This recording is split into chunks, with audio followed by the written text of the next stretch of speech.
Sala do cartório estava fria quando ouvi a voz da minha mãe pela última vez. Eu estava sentado ao lado de Patrícia, para o relógio, e esperando que Dr. Augusto terminasse logo aquela leitura. Na minha cabeça, tudo já estava decidido. Casa de Campinas ficaria comigo. O terreno no interior também, as economias que meu pai deixara seriam finalmente divididas. Você já entrou numa sala acreditando que conhecia toda a verdade sobre sua própria família. Já percebeu? Tarde demais. Pessoa que parecia frágil, sabia muito mais do que você imaginava. Foi então que vi aquela mulher sentada no fundo, Camila. Usava o uniforme simples do restaurante onde trabalhava. A camisa branca estava um pouco amassada, que os sapatos tinham marcas de quem havia atravessado a cidade às pressas. Olhei para Dr. Augusto. O que essa garçonete está fazendo aqui? Ele não respondeu.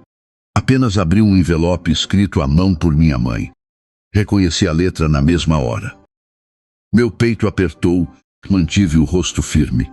Dr. Augusto colocou um pequeno gravador sobre a mesa e apertou um botão. Houve um chiado. Depois, voz de mamãe preencheu a sala. Filho, aquela garçonete cuidou de mim no asilo. Ela voltava toda semana, baixei os olhos. A gravação continuou. Durante 8 meses, Camila nunca faltou. Às vezes chegava cansada, molhada da chuva ou com os pés doendo depois de 3 ônibus. Mesmo assim, sentava ao meu lado, trazia pão de queijo e perguntava como eu tinha passado a semana. Patrícia se mexeu na cadeira.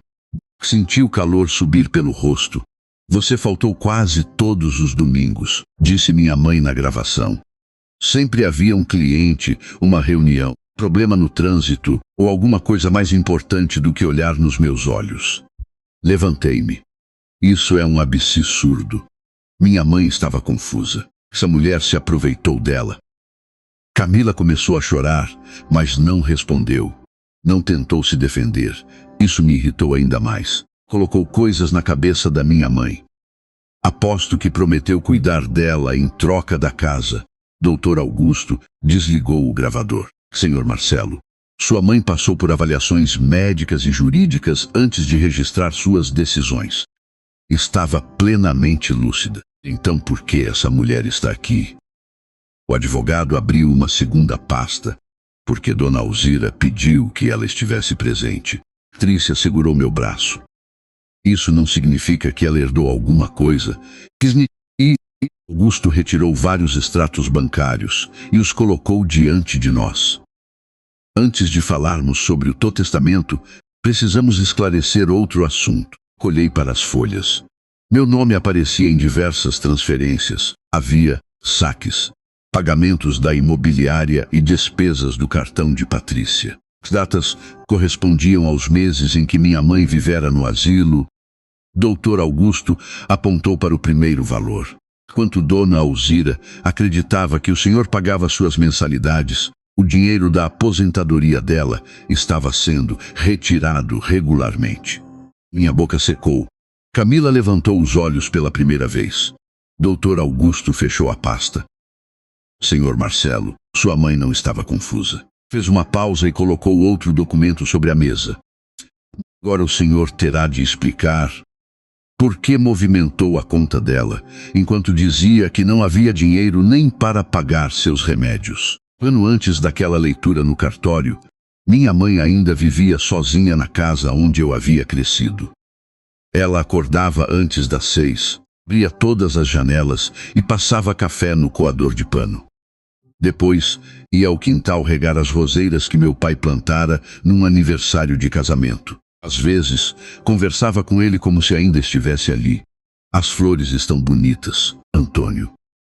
Só falta você para reclamar que coloquei água demais. A casa era simples, tinha móveis antigos, cortinas costuradas por ela e fotografias espalhadas por todos os cômodos.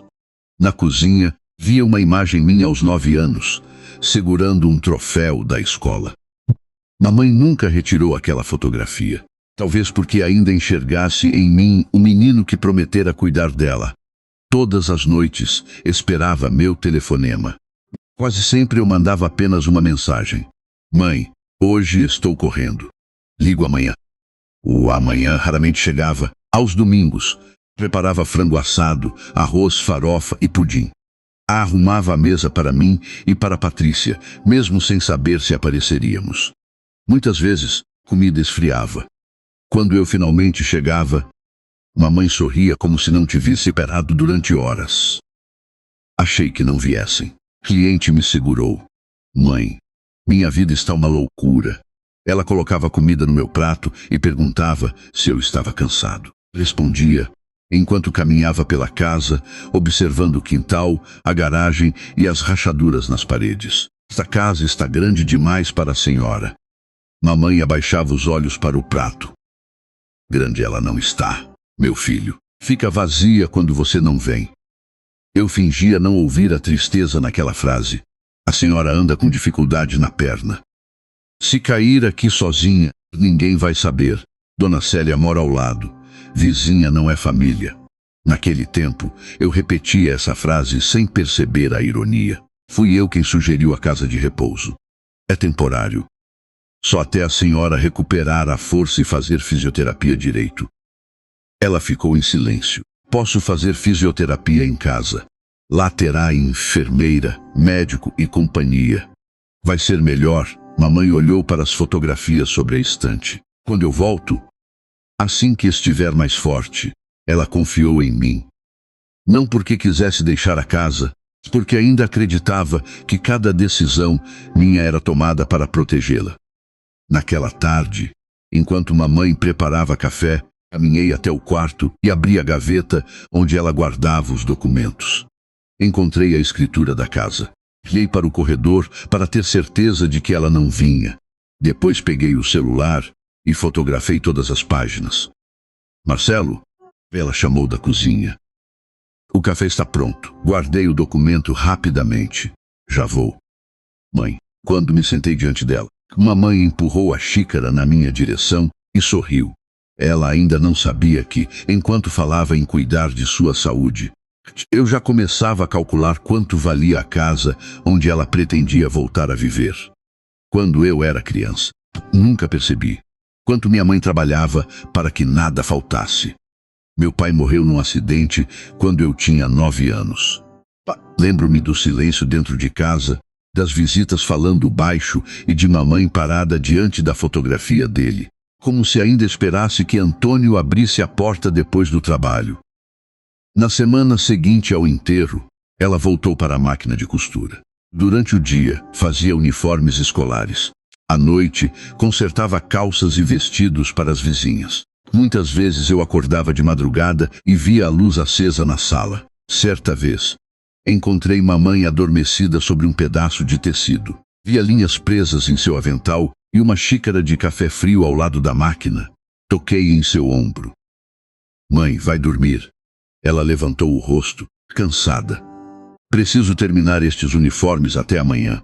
Quando eu crescer, vou cuidar da senhora. Mãe sorriu e passou a mão pelos meus cabelos. Não quero riqueza, meu filho. Só não quero ficar sozinha quando envelhecer. Naquele momento, acreditava em cada palavra que dizia. Durante anos, ela recusou passeios, roupas novas e até consultas que considerava caras para que eu tivesse livros, computador e dinheiro para o transporte. Quando entrei na faculdade, a mensalidade do primeiro semestre era maior do que ela podia pagar.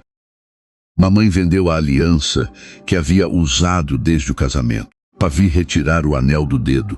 Não faça isso, pedi. Seu pai dizia que estudo ninguém consegue tirar da gente. Mas essa aliança era dele. Você também é. Mais tarde, quando comecei a trabalhar com imóveis, ela usou parte da indenização deixada por meu pai para dar a entrada do meu primeiro apartamento. Um dia, devolvo. Prometi.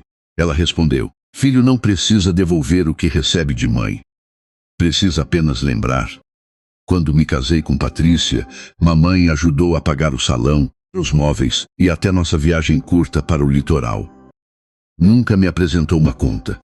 Nunca me lembrou de quanto havia sacrificado. Talvez esse tenha sido o problema. Recebi tanto sem precisar responder por nada que comecei a acreditar que aquilo era natural. Anos depois, Primeira semana de mamãe na casa de repouso. Levei alguns documentos para ela assinar, só para facilitar o pagamento das despesas. Expliquei. Ela colocou os óculos e leu cada página. Que precisa de autorização para movimentar minha conta? Caso o asilo precise de alguma coisa com urgência. Mamãe hesitou. Minha aposentadoria continua entrando normalmente? Continua. Não se preocupe. Ela assinou uma antiga autorização bancária limitada, pois guardou a caneta.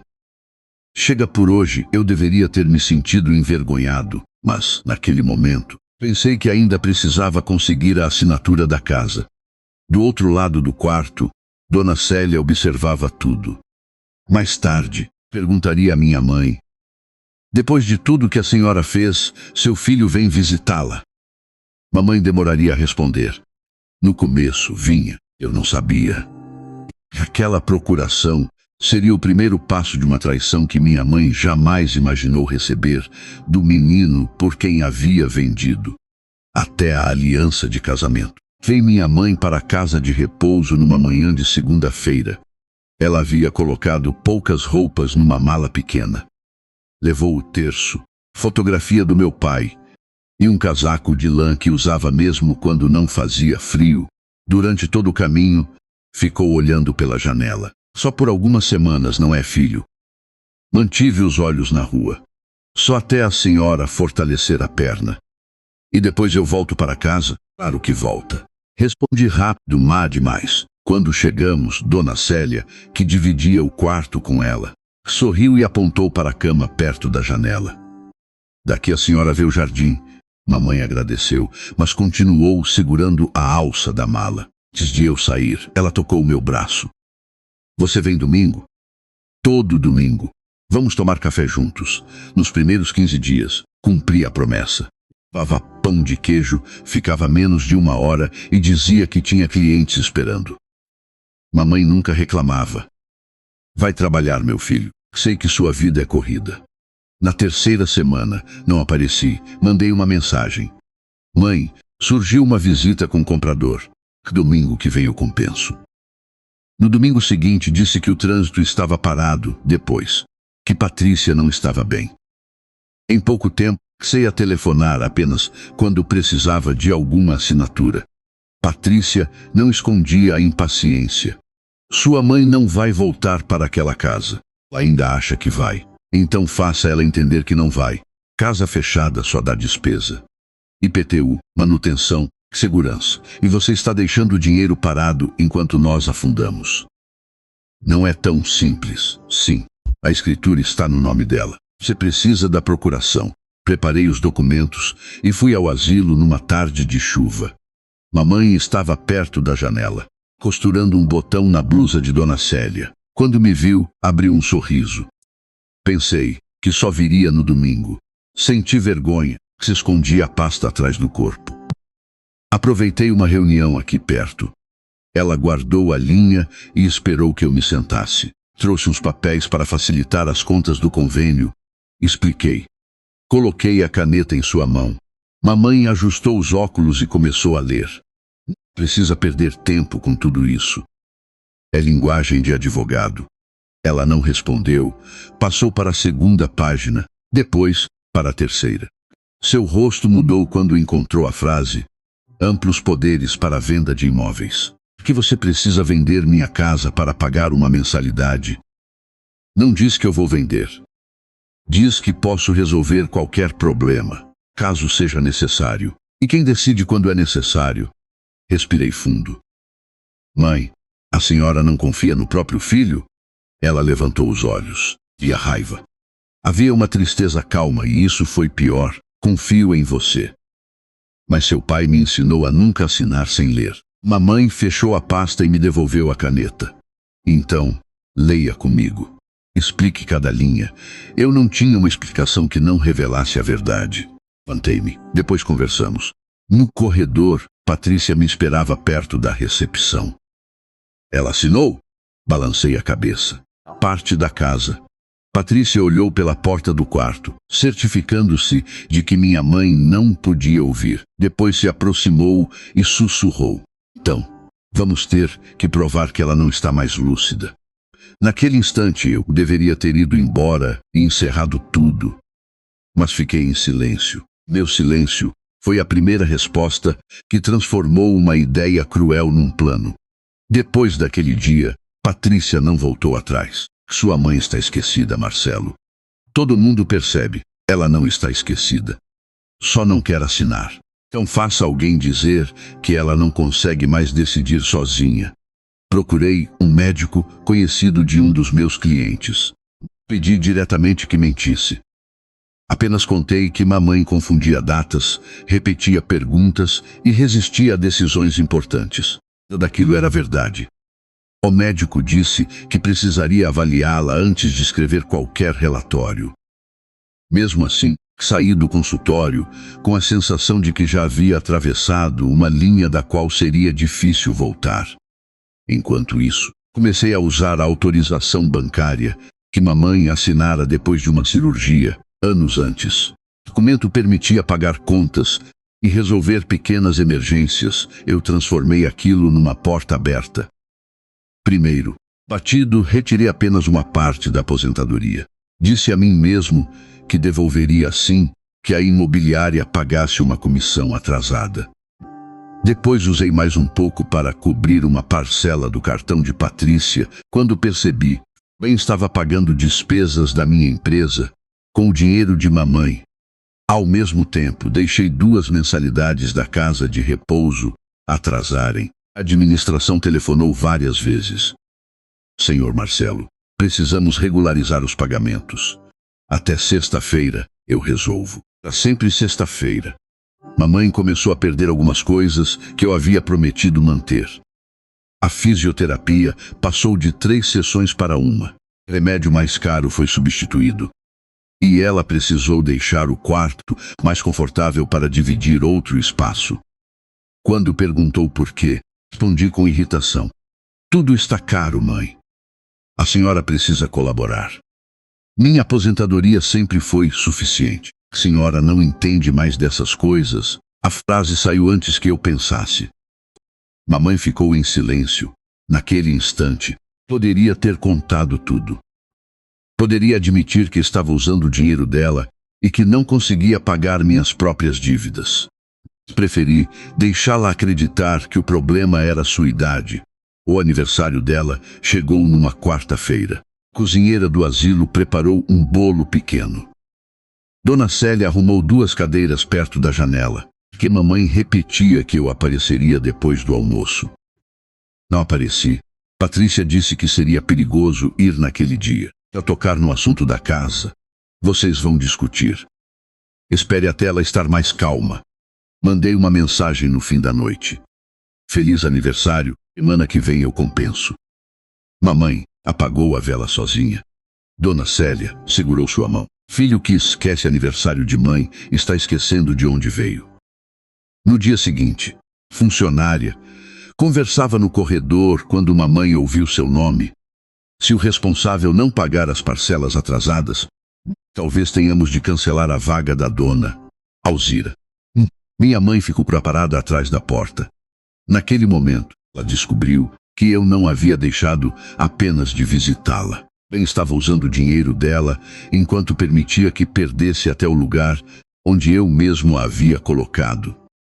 Algumas semanas depois, Basílio organizou um passeio até um restaurante por quilo na região central. Mamãe quase não foi. Estava envergonhada por ter perdido as sessões de fisioterapia e dizia que sua perna doía mais do que antes. Dona Célia insistiu. Vamos, Alzira. Partir empalando para a parede não vai fazer seu filho aparecer. No restaurante, mamãe sentou-se perto da janela. Enquanto os idosos almoçavam, a bandeja caiu no chão com um barulho que fez todos se virarem. Pratos se quebraram. Copos rolaram entre as mesas. Uma garçonete magra, cabelos presos, ficou imóvel diante dos cacos. O gerente se aproximou furioso.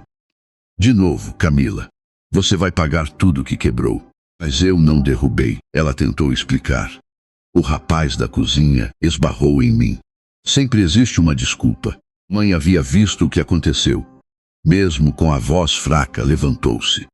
A voz não teve culpa. O gerente olhou para ela com impaciência. A senhora estava longe. Eu estava olhando bem para cá. Foi outro funcionário que bateu na bandeja. Alguns clientes confirmaram. O rapaz da cozinha, pressionado, acabou admitindo o erro. Camila abaixou-se para recolher os pedaços. Mamãe tentou ajudá-la. Ela segurou sua mão. Não, dona. Pode se cortar. Depois do almoço, Camila levou um copo de água até a mesa. Obrigada por me defender. Mamãe sorriu. Ninguém devia carregar uma culpa que não é sua. As duas começaram a conversar. Camila contou que trabalhava em 2 turnos e criava sozinha uma menina de 8 anos. Mamãe mencionou, quase sem querer, havia feito aniversário na semana anterior. E teve festa? Camila perguntou. Mamãe olhou para Dona Célia. Um bolo pequeno. Meu filho não conseguiu vir. No intervalo, Camila atravessou a rua e voltou com um brigadeiro numa embalagem de papel. Fiou uma vela pequena no meio e acendeu. Não é bolo, mas dá para fazer um pedido. Mãe riu e chorou ao mesmo tempo enquanto algumas pessoas cantavam parabéns. Uma semana depois, Camila apareceu no asilo. Estava passando por perto, era mentira. Para chegar até lá, ela havia pegado 3 ônibus, voltou no domingo seguinte. Depois no outro. Às vezes levava revistas antigas, pão de queijo ou uma muda de manjericão. Em outros dias, levava apenas tempo. Sentava-se ao lado de mamãe, via histórias sobre meu pai e ajudava Dona Célia a pentear os cabelos. Certa tarde, mamãe perguntou, por que você continua vindo? Camila ficou em silêncio por alguns segundos. Minha mãe morreu esperando uma visita que nunca chegou. Eu sempre inventava que estava ocupada. Quando finalmente encontrei tempo, ela já não estava mais lá. Mamãe apertou a mão dela. Você era muito jovem. Jovem também pode abandonar alguém. A amizade entre as duas cresceu sem promessas. Camila nunca perguntou pela casa, pelo terreno ou por dinheiro. Perguntava se mamãe havia tomado os remédios e se estava dormindo bem. Pedro foi ajudando a organizar uma gaveta que ela encontrou um envelope do banco. Dona Alzira, a senhora viu estas cobranças? Mamãe pegou os papéis. Via taxas, avisos de saldo baixo e registros de saques que ela não reconhecia. Camila comparou as datas. Se toda a aposentadoria estava sendo retirada poucos dias depois do depósito. Seu filho paga as mensalidades com esse dinheiro? Mamãe demorou a responder. Ele disse que estava cuidando de tudo. Camila juntou os extratos sobre a cama. Naquele momento, as visitas deixaram de ser apenas companhia. Pela primeira vez, alguém estava prestes a mostrar à minha mãe o que eu vinha fazendo com a conta dela. Eu só descobri mais tarde o que Camila fez depois de encontrar aqueles extratos. Ela não acusou ninguém diante de minha mãe. Não disse que eu era ladrão nem tentou colocar Alzira contra mim. Apenas perguntou: a senhora se sente bem para ir ao banco comigo? Mamãe apertou os papéis entre os dedos.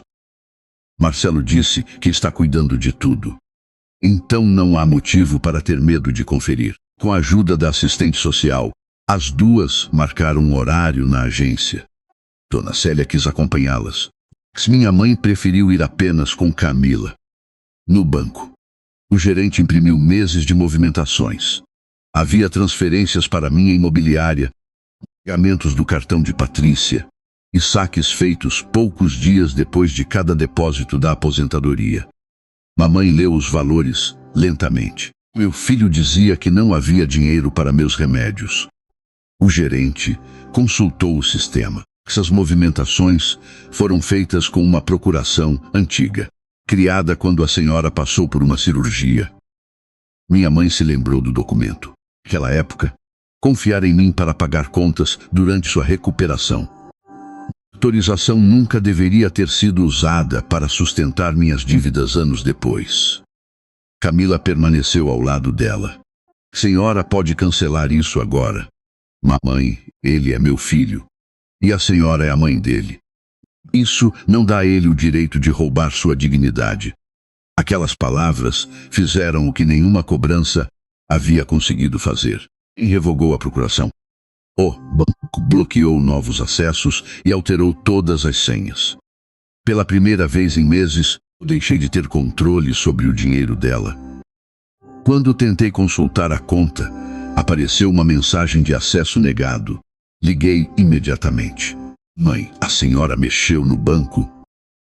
Fui conferir minhas contas. Com quem? Com alguém que teve tempo de me acompanhar. Desliguei sem responder. Naquele mesmo dia, Camila ajudou mamãe a procurar Dr. Augusto, antigo amigo de meu pai. Ele recebeu as duas no escritório e ouviu toda a história. A procuração, os atrasos do asilo, as retiradas e minha tentativa de vender a casa, pois abriu uma pasta guardada havia anos. Antônio temia que algo assim acontecesse. Mamãe ficou pálida. Meu marido desconfiava do próprio filho. Ele não desconfiava do amor de Marcelo. Desconfiava do que o desespero poderia fazê-lo esquecer. Dr. Augusto mostrou que o terreno e a casa estavam protegidos por cláusulas que eu não poderia romper. Que minha mãe tinha direito integral de uso e decisão enquanto vivesse. Marcelo não pode vender nada sem sua autorização, explicou. Em seguida, retirou outro documento. Meu pai havia deixado uma aplicação financeira reservada exclusivamente para Alzira. Conheci o valor exato. E acreditava que aquele dinheiro já tivesse sido usado durante a doença dele. Seu filho não sabe que a reserva continua existindo, disse Augusto. E talvez seja melhor que continue assim. Minha mãe ficou em silêncio por muito tempo. Eu devo denunciá-lo? O advogado não respondeu de imediato. Camila segurou a mão dela. Decisão é sua. Mas primeiro precisa se proteger. Mamãe olhou para a fotografia de meu pai sobre a mesa. Antes de qualquer denúncia, quero descobrir se ainda existe nele alguma coisa do menino que eu criei. Naquela tarde, ela me telefonou. Marcelo, preciso ver você com urgência. Ouvi sua voz fraca e imaginei que finalmente estivesse pronta para assinar os documentos da casa. Vou amanhã, mãe. Já desliguei, sentindo alívio. Não fazia ideia de que ela já tinha cancelado minha procuração, descoberto as retiradas e encontrado o único homem que conhecia todos os segredos deixados por meu pai. No dia seguinte, cheguei ao asilo acompanhado de Patrícia. Levei uma pasta nova, com documentos revisados e espaços marcados para assinatura. Eu ainda acreditava que minha mãe havia me chamado porque finalmente estava pronta para ceder. Quando entrei no quarto, encontrei Camila ao lado da cama. Patrícia parou na porta. Essa mulher de novo. Mamãe não respondeu. Apenas apontou para duas cadeiras. Sentem-se. Coloquei a pasta sobre a mesa. Mãe, se assinarmos hoje, ainda consigo resolver tudo sem mais problemas. Ela não tocou nos documentos. Antes, quero fazer uma pergunta. Sua voz estava calma demais. Você retirou dinheiro da minha conta? Senti o rosto esquentar. Claro que não. Eu só administrava algumas despesas. Mamãe abriu uma pasta menor e colocou vários extratos diante de mim. Havia transferências para minha imobiliária, pagamentos do cartão de Patrícia e saques que eu jamais imaginara que ela descobriria. Aqui estão os valores, disse. Agora responda novamente. Patrícia se aproximou dos papéis. Marcelo, o que é isso? Eu usei parte do dinheiro para despesas da família. Depois devolveria. Mãe ergueu os olhos. Que família? Ninguém respondeu. Eu também fazia parte dela quando fiquei sem fisioterapia, quando trocaram meu remédio, quando disseram que poderiam cancelar minha vaga. Patrícia apontou para Camila. Essa garçonete está colocando coisas na cabeça da sua mãe. Camila permaneceu em silêncio. Mamãe, porém, endireitou-se na cama. Camila nunca me pediu um centavo. Nunca abriu minha bolsa. Nunca perguntou pelo valor da casa e nunca tentou me fazer assinar nada. Quer alguma coisa? Eu disse. Ninguém pega 3 ônibus toda semana sem interesse. Acaba. Foi então que minha mãe falou a frase que eu jamais esqueceria. Ela vinha porque queria me ver. Você vinha porque queria minha assinatura. Vergonha virou raiva. Tudo isso vai ser meu um dia de qualquer maneira. O quarto ficou completamente silencioso. Dona Célia, sentada perto da janela, baixou os olhos. Mamãe não chorou. Apenas me observou como se estivesse vendo, pela primeira vez, o homem em que o filho dela havia se transformado. Então era isso, murmurou. Você não estava esperando minha melhora, esperando minha morte. Tentei voltar atrás. Mãe, eu não quis dizer dessa forma, mas disse a verdade. Na semana seguinte, ela saiu do asilo acompanhada por Camila, uma assistente social, um médico e Dr. Augusto. No cartório, passou por avaliações que confirmaram sua plena lucidez. Depois registrou um novo testamento. Minha parte legal foi preservada. Mamãe não tentou me excluir daquilo que a lei garantia. Destinou toda a parte disponível de seus bens para Camila e para um projeto de apoio a idosos abandonados. Bem, concedeu a Camila o direito de viver na casa por um período determinado, cuidando do imóvel e mantendo um quarto com suas fotografias, sua máquina de costura e as lembranças de meu pai. Quando o Dr. Augusto leu essa decisão, Camila começou a chorar. Dona Alzira, não posso aceitar. Eu não fiz nada esperando recompensa. Mamãe segurou suas mãos. É exatamente por isso que escolhi você. Antes de fechar o testamento, minha mãe colocou dentro do envelope uma carta. Dr. Augusto perguntou se ela desejava acrescentar mais alguma instrução. Sim, respondeu.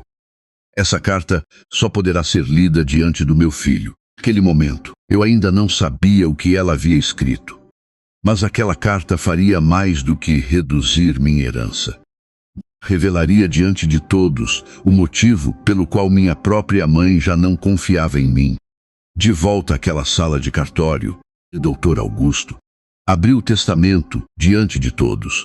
Eu ainda estava de pé, tentando entender por que Camila havia sido chamada. Trícia segurava minha mão com força, como se pudesse impedir que as palavras seguintes mudassem nossa vida. O advogado começou pela parte legal. Minha mãe havia preservado aquilo que a lei me garantia. Eu não tinha sido excluído da herança. Mas os valores retirados da conta dela seriam descontados antes de qualquer divisão. Isso é um absurdo. Patrícia reagiu. Marcelo usou o dinheiro para sustentar a família. Dr. Augusto ergueu os olhos. Dona Alzira também fazia parte da família quando ficou sem remédio e com as mensalidades do asilo atrasadas. Patrícia ficou em silêncio e continuou. A parte disponível do patrimônio seria destinada a Camila e a um projeto de apoio a idosos abandonados. Também teria o direito de morar temporariamente na antiga casa de mamãe, cuidando do imóvel e mantendo preservado o quarto com suas fotografias e a máquina de costura. Levantei-me novamente. Então ela deixou minha casa para essa mulher. A casa era de sua mãe, respondeu Augusto, batido. E não foi entregue integralmente a ninguém, da forma está sugerindo. Apontei para Camila. Ela manipulou minha mãe. Camila se levantou, chorando. Eu pedi para ela não me deixar nada. O advogado retirou outra folha da pasta. Registrou esse pedido por escrito. Ele colocou diante de nós uma declaração assinada por Camila meses antes. Nela, afirmava que não aceitaria qualquer presente em dinheiro enquanto Alzira estivesse viva. E que suas visitas não tinham relação com patrimônio. Trícia leu o documento 2 vezes. Isso pode ter sido preparado depois. Dr. Augusto não discutiu. Apenas ligou o gravador. A voz de mamãe apareceu no primeiro áudio. Depois, a minha. Tudo isso vai ser meu um dia de qualquer forma. Senti o rosto queimar. Segundo áudio, ouvi Patrícia dizer. Quando ela for declarada incapaz, a casa será nossa. Minha esposa ficou pálida. Eu estava nervosa. Quis dizer. Mas disse. Camila respondeu. Pela primeira vez. Dr. Augusto abriu o último envelope. Agora ouviremos a carta que Dona Alzira pediu que fosse lida apenas diante do Sr. Marcelo. Eu me sentei. A voz do advogado ficou mais lenta. Filho, eu não mudei meu testamento porque Camila me trouxe pão de queijo.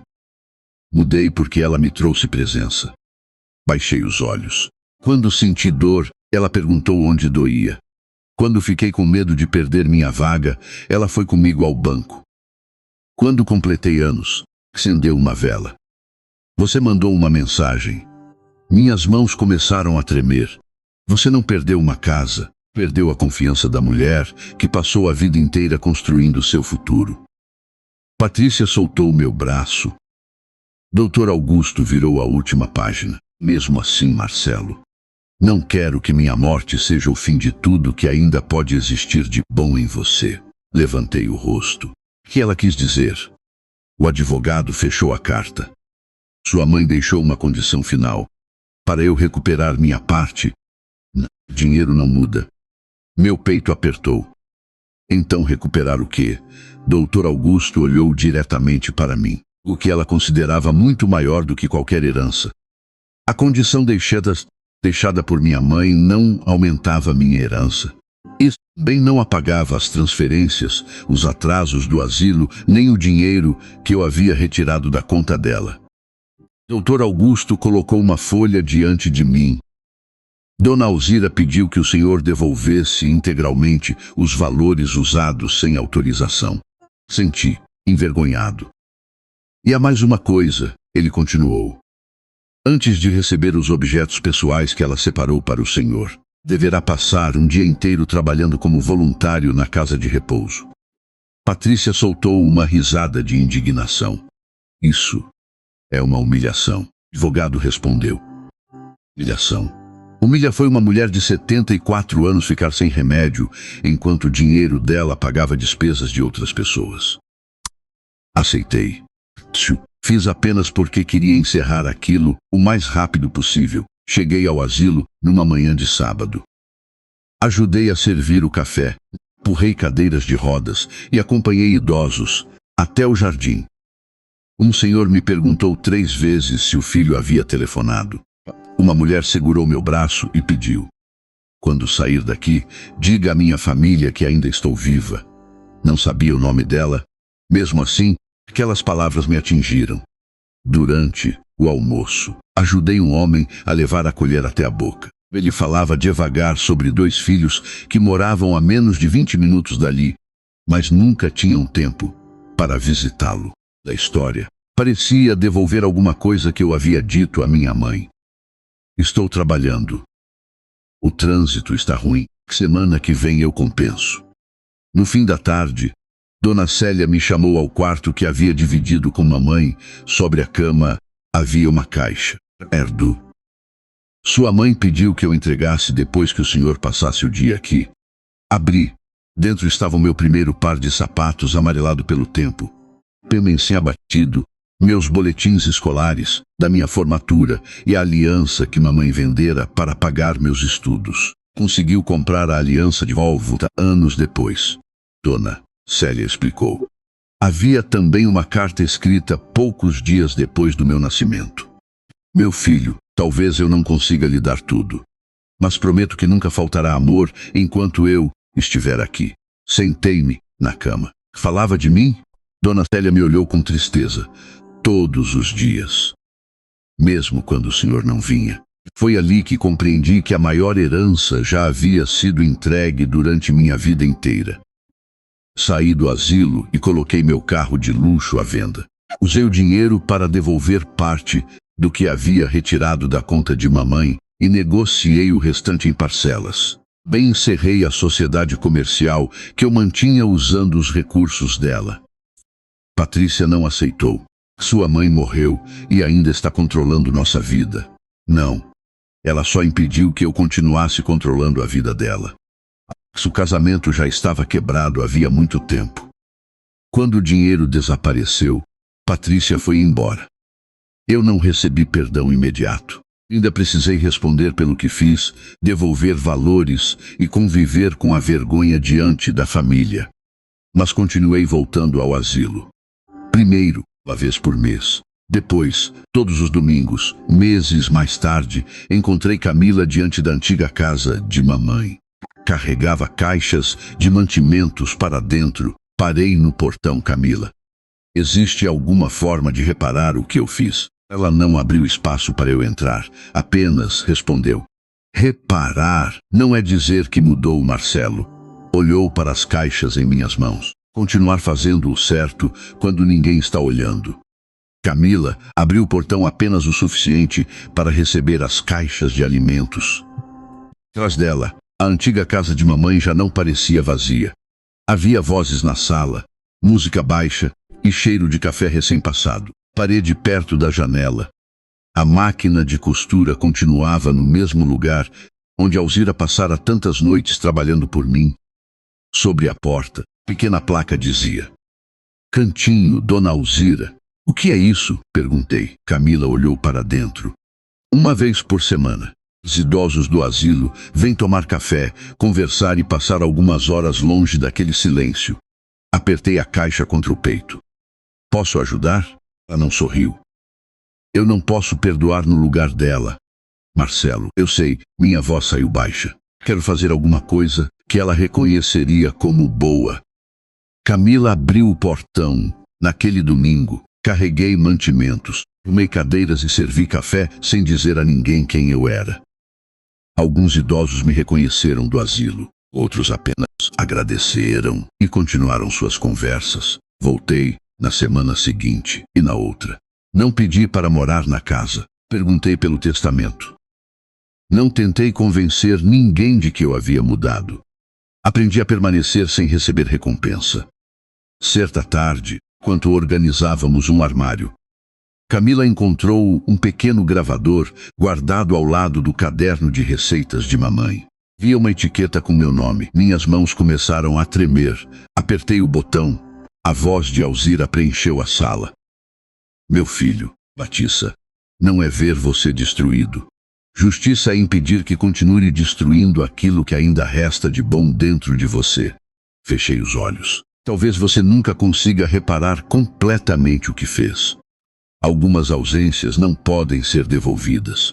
Alguns domingos passam para sempre. Sentei-me diante da máquina de costura. As lembranças vieram sem piedade. Mamãe esperando com o pudim sobre a mesa, pagando a vela sozinha e perguntando quando eu voltaria. Mas, se ainda houver amor dentro de você, use-o, não deixar outra pessoa ser esquecida. A gravação terminou. Chorei com o rosto entre as mãos. Camila não tentou me consolar. Apenas colocou o velho caderno de receitas sobre a mesa. Ela marcou a página do pudim. Preparei a receita seguindo cada anotação de mamãe. Dei o ponto da calda e quase deixei o leite derramar. Camila corrigiu sem dizer nada. Naquele domingo a casa ficou cheia. Idosos, voluntários, filhos, netos e famílias ocuparam a sala, onde minha mãe havia passado tantos anos esperando por mim. O pudim foi colocado no centro da mesa. Dona Célia provou a primeira colherada e sorriu. Está quase igual ao dela. Quase? Perguntei. O dela tinha gosto de espera. O seu ainda está aprendendo a ter gosto de presença. Olhei ao redor. Camila, que não tinha obrigação alguma, enfrentara 3 ônibus todos os domingos para visitar minha mãe. Eu, que recebera toda a vida dela, sempre encontrava uma desculpa para não atravessar a cidade. O testamento dividiu os bens. Mas foi a ausência que revelou quem realmente fazia parte da família. Porque herança não é apenas aquilo que alguém deixa quando morre. Herança também é o amor que ensinou, a dignidade que protegeu e a verdade que nenhuma mentira consegue enterrar. Recebi menos dinheiro do que imaginava, mas pela primeira vez compreendi o verdadeiro valor de tudo o que mamãe havia me dado. Mila nunca pediu recompensa.